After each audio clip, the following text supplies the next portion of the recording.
بسم اللہ الرحمن الرحیم۔ السلام علیکم۔ حضرت ابراہیم علیہ السلام اور قربانی۔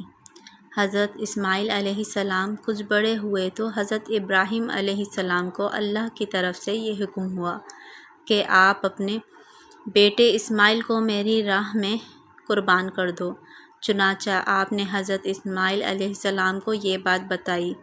حضرت اسماعیل علیہ السلام نے کہا کہ ابا جان، اللہ تعالیٰ آپ کو جو حکم دے رہے ہیں اس کو پورا کیجیے، آپ انشاءاللہ مجھے ثابت قدم پائیں گے۔ چنانچہ حضرت ابراہیم علیہ السلام اپنے بیٹے اسماعیل علیہ السلام کو ذبح کرنے کے لیے چلے اور جنگل میں لے جا کر ان کو الٹا لٹایا اور اپنی آنکھوں پر پٹی باندھ لی کہ کہیں بیٹے کی محبت اللہ کے حکم پورا کرنے سے نہ روکے، اور گلے پہ چھری چلا دی۔ اسی وقت آواز آئی کہ اے ابراہیم علیہ السلام، تو نے ہمارے حکم کو سچا کر دکھایا۔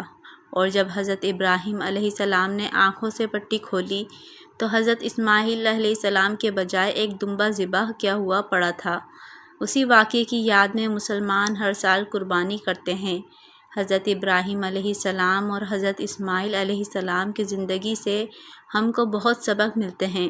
حضرت ابراہیم علیہ السلام نے ہم کو سکھایا کہ اللہ کی رضا کے لیے ماں باپ کو چھوڑا جا سکتا ہے، اپنے ملک اور برادری کو خیرباد کہا جا سکتا ہے، اپنے بچے اور بیوی کو جنگل میں بے سر و سامان چھوڑ کر ان سے بھی پیٹھ پھیری جا سکتی ہے۔